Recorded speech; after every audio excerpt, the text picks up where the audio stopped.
continue. We're moving on to chapter 11.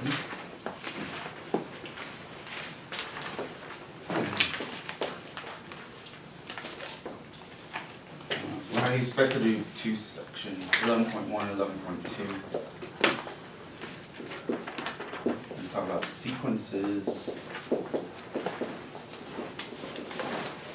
and series.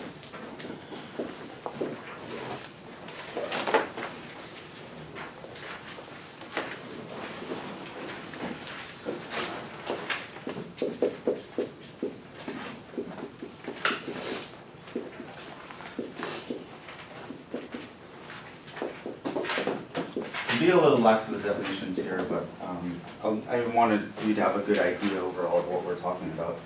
So for definition, as we will be using them, a sequence is a list of numbers in a definite order.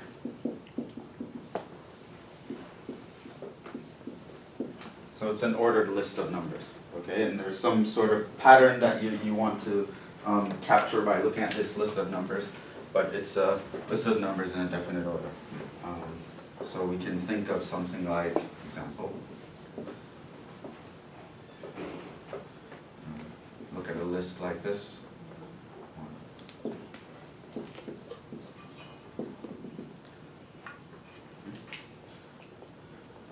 So you can kind of see a pattern that's happening here. It's a definite order. I can definitively define each term of this sequence. These are called terms. And it's just a list of numbers in some sort of order that is somehow definite. I can figure them out. We can also have something like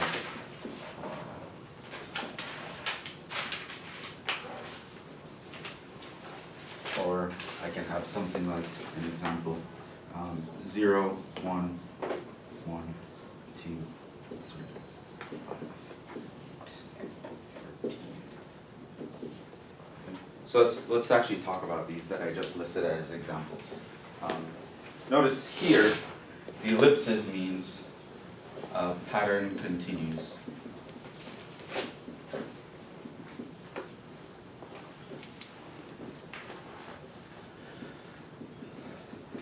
Indefinitely. Sort of like you can pretend that this is going on forever. Do we see the pattern here?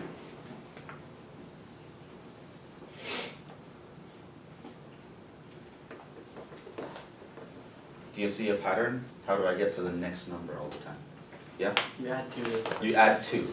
Right? This is an example of something that's called an arithmetic sequence. It's a sequence where the terms have a common difference. Not all sequences are that simple, but that's an example. This here, the list stops. Right? This is an example of what we call a finite sequence. And this might not look like it has any pattern right now, but because I can list the entire list for you, you don't need a pattern. You can see the entire list. It's in a definite order, and you can know all the terms of the sequence. This one, again, goes on forever. Can you tell me the pattern here? It's Fibonacci. It's the Fibonacci sequence. So this is an example of the Fibonacci sequence. It's a very famous sequence. I'm not going to get into it, but people go crazy over the sequence. You know, like how some people go crazy over pi. There are people who go crazy over this sequence, and there are a lot of nice things that come from this sequence, and they're very fun for math nerds to toy around with. We're not going to get into there. These are just examples, but it is a sequence that we get by you start out with 2 terms, and then each successive term is given by adding the previous 2 terms. So I add 0 plus 1, I get 1. If I add 1 plus 1, I get 2. Add 1 plus 2, I get 3. Add 2 plus 3, I get 5. Add 3 plus 5, I get 8, and so on and so forth. There's a lot of nice geometric things that can come out of this sequence. But these are just examples that I want you to understand what a sequence is. Just a list of numbers. There's some sort of definite order. The sequence can go on forever, or it can stop at some point. It can be given by some nice formula, as in start at some number, add 2. This plus 2 times n or something like that. And, or it can be given as a recursive formula, where a few terms of the sequence is defined, and then you define new terms in terms of the previous terms that came before. Okay, so you can create these lists in a variety of ways. So that being said, let me introduce some notation.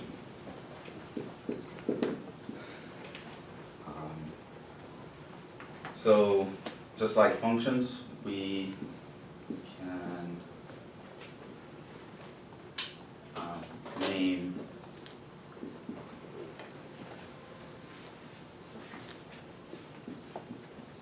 sequences, and hence their terms. Example, the sequence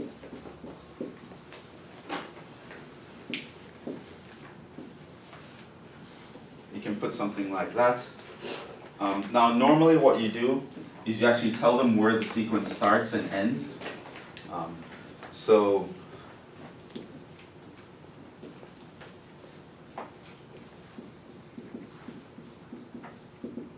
I can say I'm starting from n equals 0 and I'm going up to infinity. Right? And so this is just me saying I name this sequence a sub n. It starts where the subscripts go from 0 to infinity, and this is just telling you how I'm naming the terms. So this refers to a list of terms where the first one I call a0, and then the second one I call a1, then the second one I call a2, and then the second one I call a3, and so on and so forth. And these represent numbers. This is the first number and the second number. Right? And so I can go through these guys and I can do that. I can say this is a0, a1, a2, and go on, and I can call it that. Or I can start from a1, a2. Right? Some people like starting at 0, some people like starting at 1. It really doesn't matter. It just matters you can name the sequence, and you can name how you're you can show how you're naming the terms. You can start from the 0th term and keep going up. So this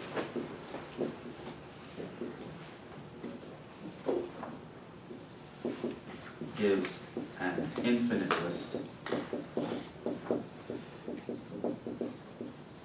and is called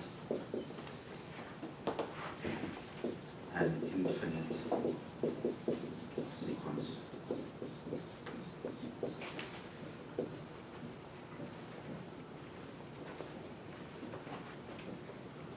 Another example, we can define a sequence an, and I can say n goes from 1 up to 3.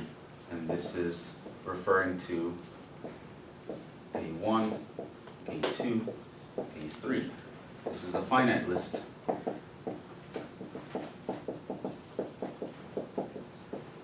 And is called a finite sequence.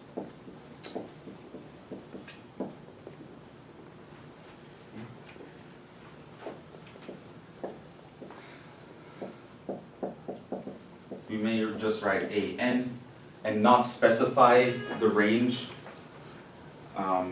if understood. If you understood that I'm talking about an infinite sequence or a finite sequence when I refer to an, I don't have to be like pedantic and write this down.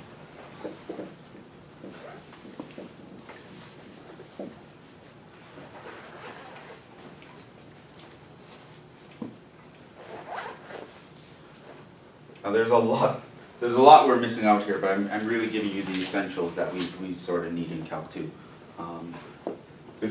And again, I'm being lax with the definitions. A strict definition of a sequence technically is that we can think of it as a function, right? Where this guy is giving me the outputs and the inputs are actually the integers, right? Either the non-negative integers or the positive integers. So you can think of some function when you plug in 0, the output is 1. When you plug in 1, the output is 3. When you plug in 2, the output is 3, blah, blah, blah. You can do that. So you can think of them as functions. I might mention that even though I'm not going to define it that way.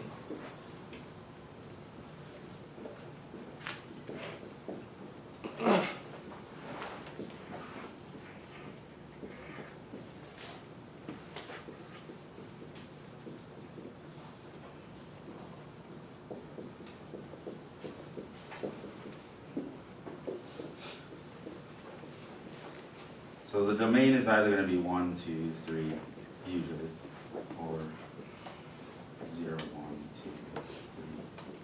2, 3. So it's kind of like a discrete function, as opposed to a continuous function.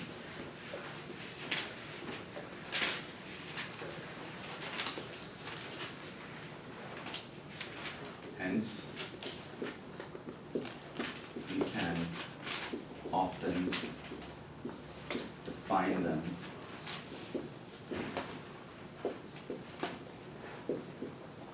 by formulas. So, for example, I can give you a sequence. An, n goes from 0 up to infinity, is given by, and I can give you a formula for the sequence. I can say something like that. I have now created a list. It has a definite order. You can always determine what would the next term be, and it is given by that formula. So that's going to be the output. And so this basically means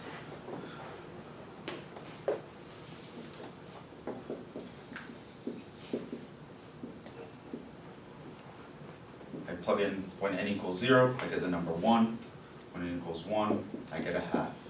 When n equals 2, I get a third. When n equals 3, I get a fourth, and it continues.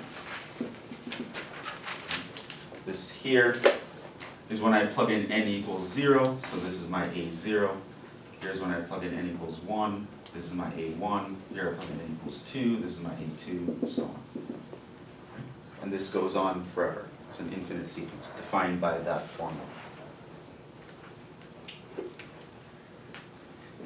It is very important.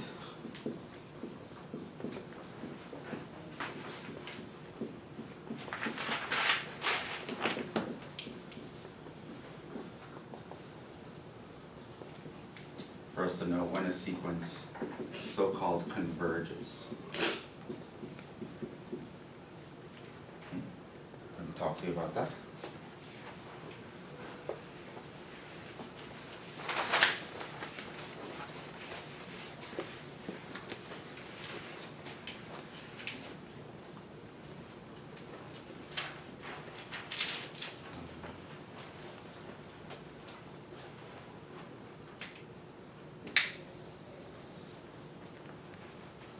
That's the definition.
So there's a notion of convergence of a sequence, right?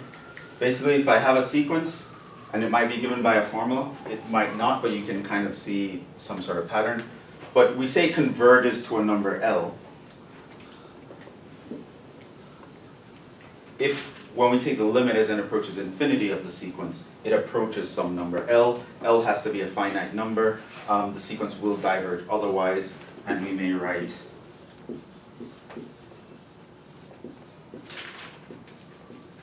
an converges to L. You might write that notation.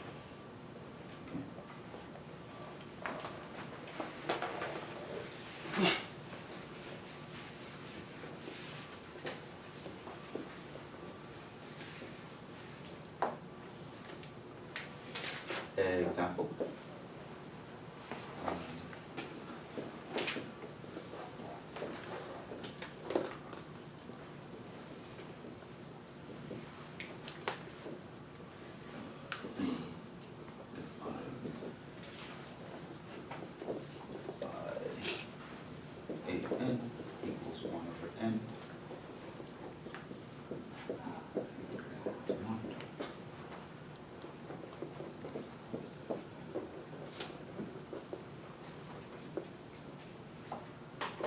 So that's an example. Since the limit as n approaches infinity of 1 over n is equal to, you have to remember limits for these guys, obviously 0.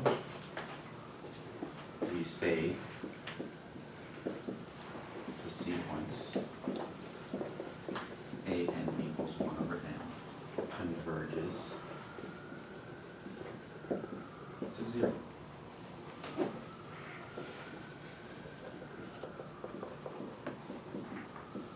We can write this guy.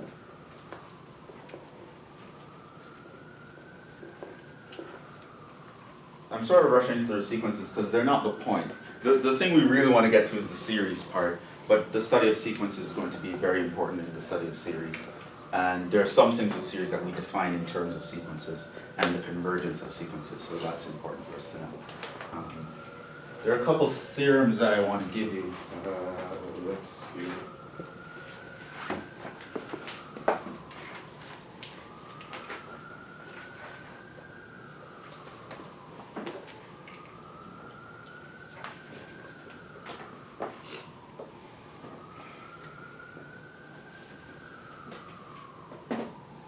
Well, one theorem, and then maybe we'll do some examples.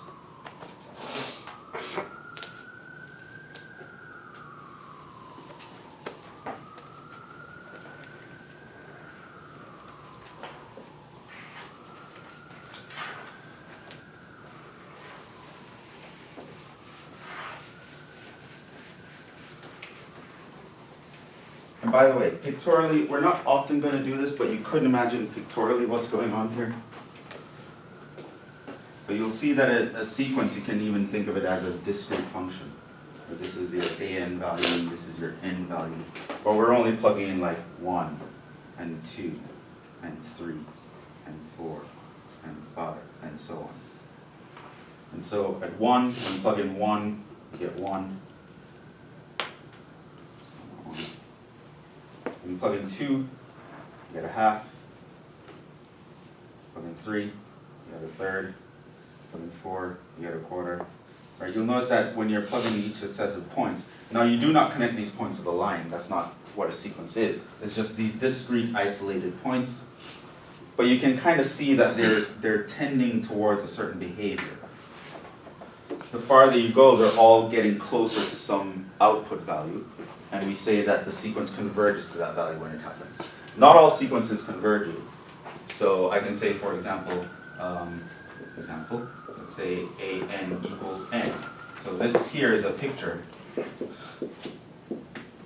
where 1 goes to 1, 2 goes to 2, 3 goes to 3, 4, and so on. And you see that all the points are going up. Notice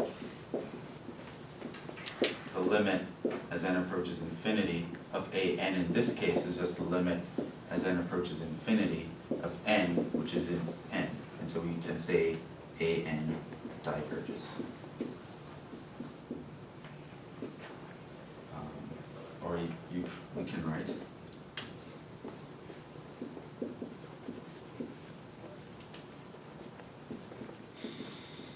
a n approaches infinity.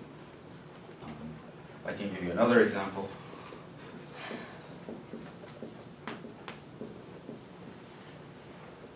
Yeah.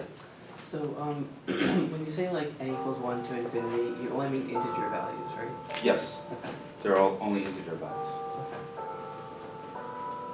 What about minus 1 to the n? You can sort of look at this guy. Plug in 1, 2, 3, 4, 5. Let's say from n starts at greater than or equal to 0. Now if I plug in 0, what do I get? 1. 1. If I plug in 1, Minus minus 1. Plug in 2, 1.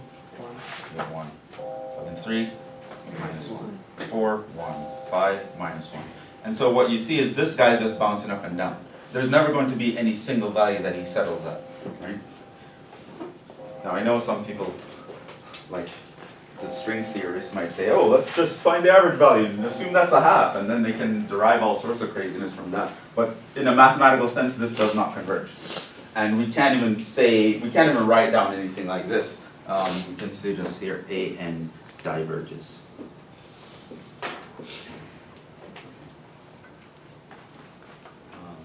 We can also talk about some properties. Basically, sequences obey the usual limit properties. So I just want you to be aware that you can use all of them. So, so if C is a constant, assume an converges to some number L, then if you want to take the limit as n goes to infinity of, say, a constant times an, that is just a constant times the limit of an, that would be, you want to take the limit of two sequences, you can take them as the sum of the limits of the sequences. See.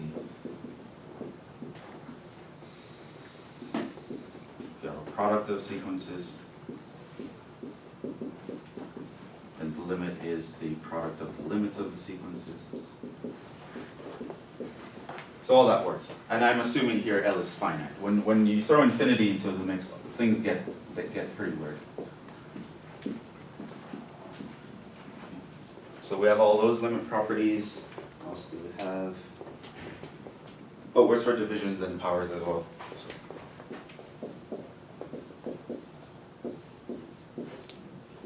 So if I have an over bn, this is just equal to the limit of an divided by the limit of bn.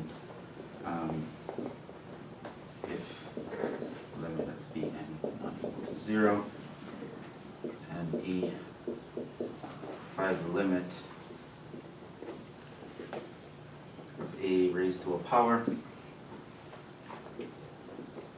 that is the same as taking the limit of the an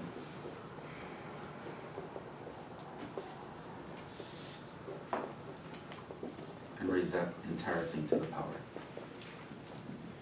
And at this point, I'm just going to defend my solviness,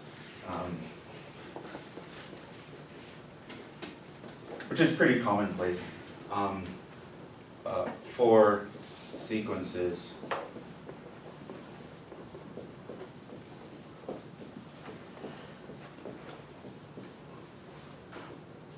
We always care about the limit at infinity.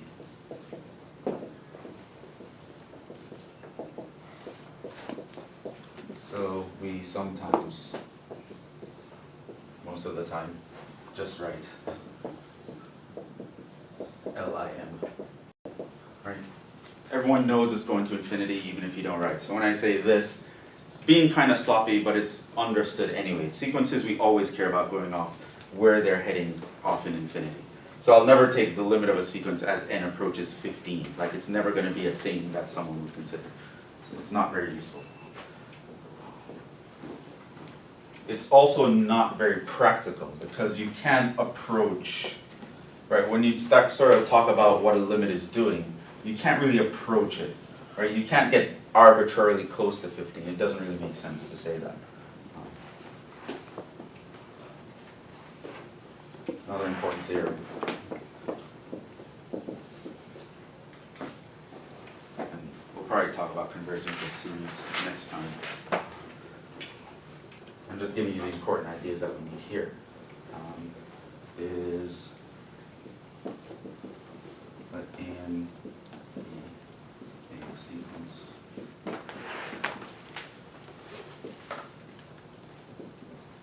if the limit, if I take the absolute value of the terms, the limit approaches 0, then the limit of an equals 0. When a sequence approaches 0 is going to be something that's very important for us. We'll see in the next lecture why. Knowing that something approaches 0 is going to be very important, and you also need to know that if you're taking an absolute value of terms and that approaches 0, then overall the thing approaches 0.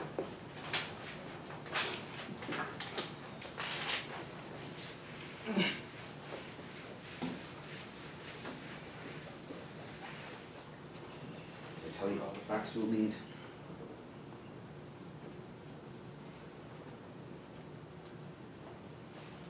Okay, so I told you what a sequence was, what it means to converge, what it means to diverge, the properties.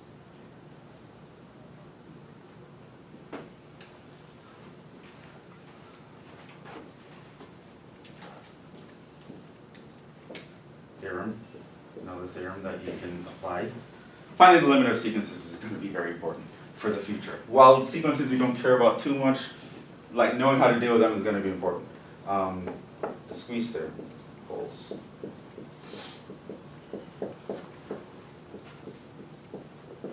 So here, suppose AN is between BN and CN, and the limit of BN equals the limit of CN equals L, then the limit of AN equals L. So you can squeeze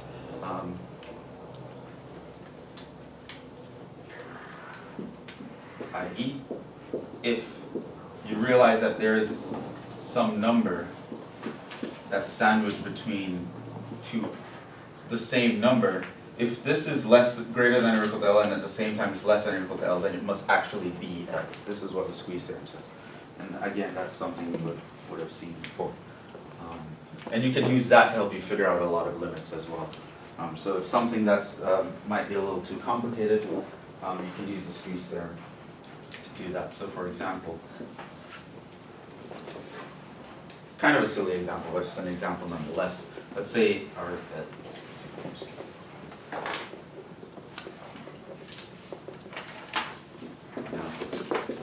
AN was equal to sine n over n, right?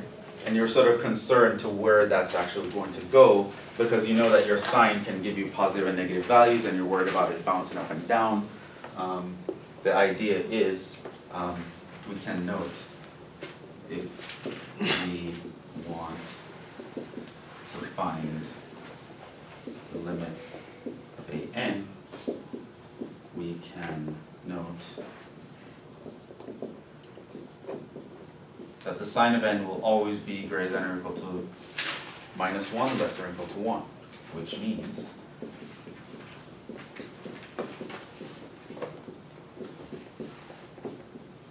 that will always be true as long as your n is non-zero, which means I can throw in some limits here, to the limit of this side, the limit of this side, to the limit of the inside, and so what I would get is the limit of this, we know the answer of that, that's 0.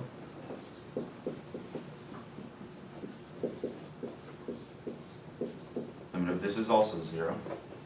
So it's squeezed between the same number.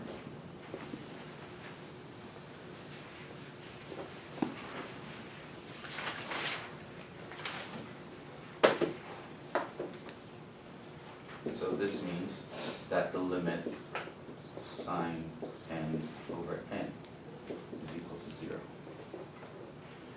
Right, so the fact that the sign is oscillating did not affect the integral. We could also notice another thing we could notice. We could also notice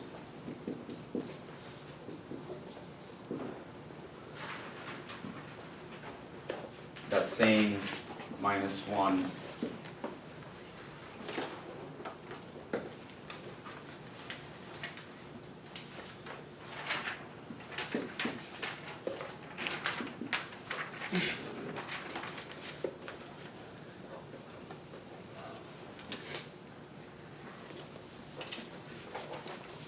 you could also notice that if I say sine n is less than 1 greater than -1, then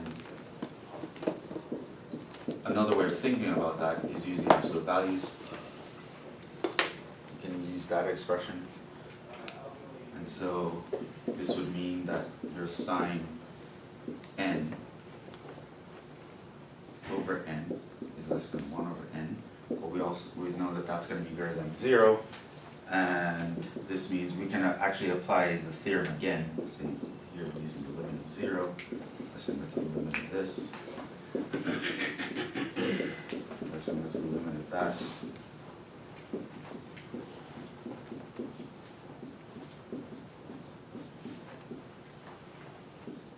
And that would be less than 0. And so we could conclude here that the limit of the sine n over n in absolute values equals 0, which would mean that the limit of sine n over n equals 0. There are many ways to look at the same thing. It's really going to depend on the situation you find yourself in. Kind of a silly example, but you'll see. There will be formulas where sometimes it's convenient for you to take an absolute value and figure out what's going on. Sometimes you want to like squeeze it between two things. Sometimes you want to do something else. You need to remember your techniques. So the technique you applied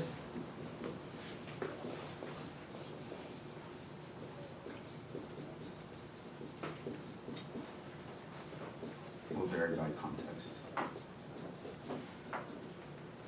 I just want you to, I'm just trying to jog your memory about all the things that you've seen with limits so far. I'm assuming that these are all things that you've seen. So we're going to be using them. Here's a useful example.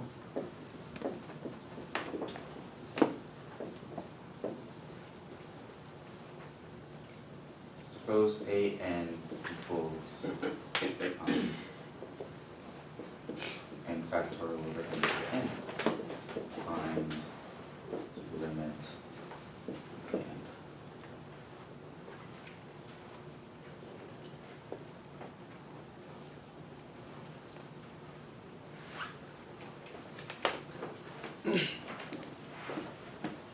What do you think the answer is going to be? Do we all know what n factorial means? This guy, this symbol? By itself. Wasn't sure. Okay. N factorial equals is the product of all integers from 1 up to n.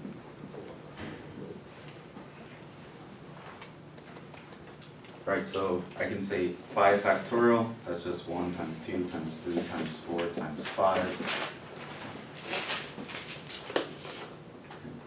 So that would be, what, 60?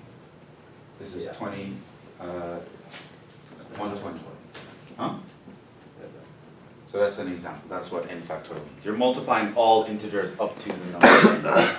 And of course, n to the n means you take a number, raise it to the power of the same base. Okay. We're going to deal with factorials and these guys all the time. But what do you think that limit would be? Or how would you figure it out?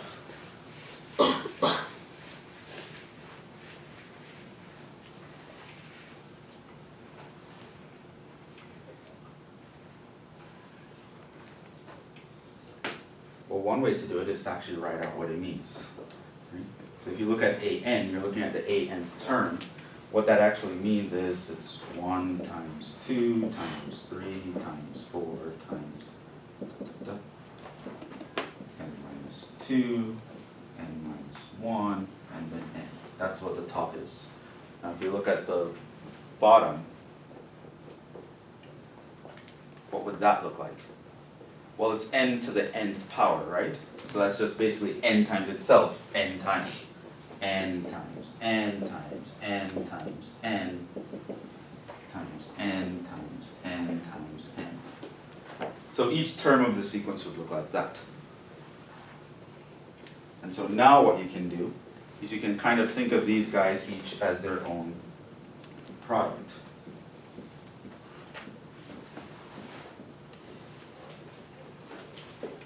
And so what we can do is we can see that the limit of an is really going to be the limit 1 over n times the limit 2 over n times the limit of 3 over n, so on, all the way up to the limit of n minus 1 over n times the limit of 1.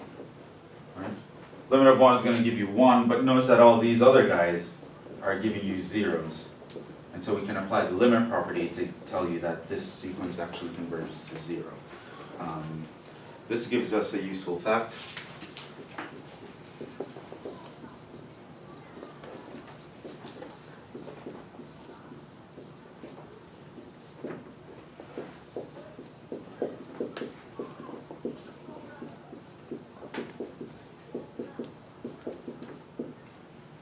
So we can kind of complete a chart that we've seen before about how the different kinds of functions compare to each other. We've mentioned before that logs grow a lot slower than, say, a polynomial. Polynomials grow a lot slower than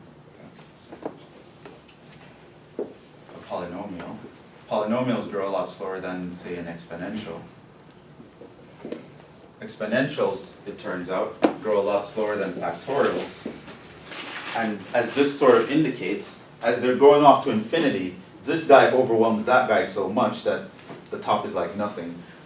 So we know that this is overwhelmed by that.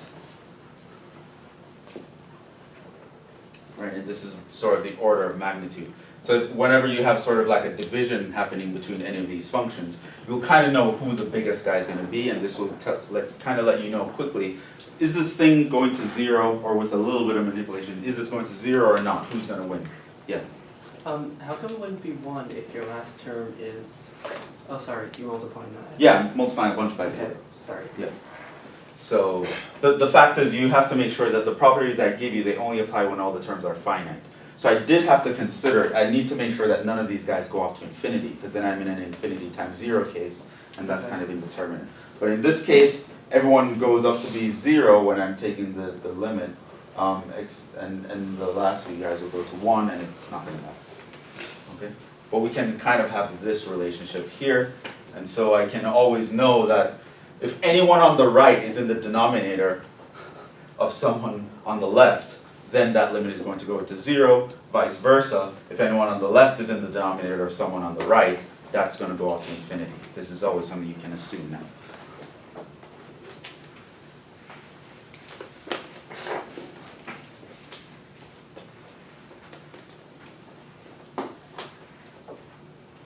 And that took a lot more time than I wanted to, even though I was rushing.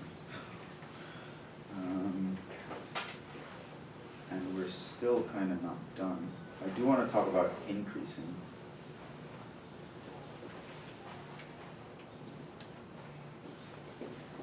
Definition. So I guess we'll have to do series tomorrow. I wanted to at least talk about conceptually what a series is and what it means for one to converge. But anyway, definition. If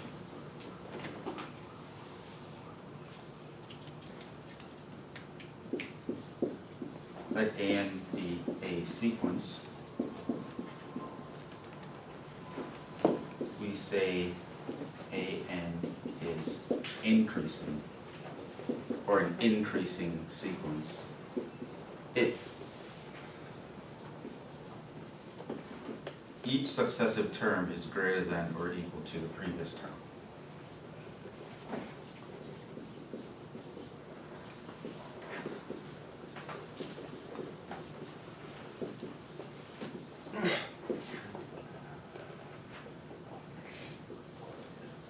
If each successive term is less than or equal to the previous term, we say it's decreasing. It's also going to be important for us to know. So that's the definition. If you can prove this,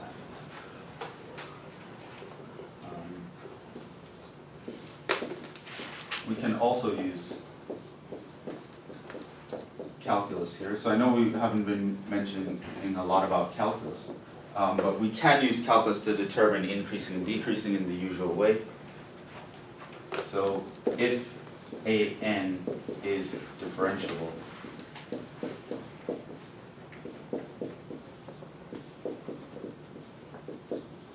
then if A(n) prime, or the derivative with respect to n of A(n) is less than 0, we can say that A(n) is decreasing.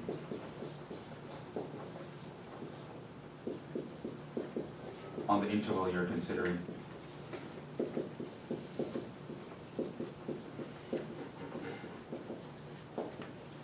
And if your an prime is greater than 0, then that means your an is increasing.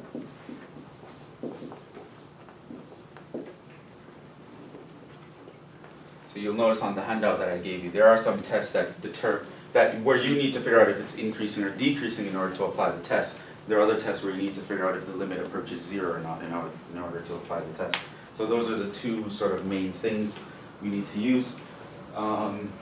These guys will come in handy with helping you, but otherwise all the old tricks you learned with limits, they largely apply here, except the difference is we're always considering limits at infinity, because otherwise we can't really approach something arbitrarily close, because the sequences have gaps in them. So we can usually only look at the output values, and if they're going off to infinity, that gives us the idea to approach something arbitrarily close. That's kind of all I wanted to talk about sequences. We will use it in the future, but we'll do that tomorrow, so you can bring back the handout, and we'll sort of apply this to talking about a series.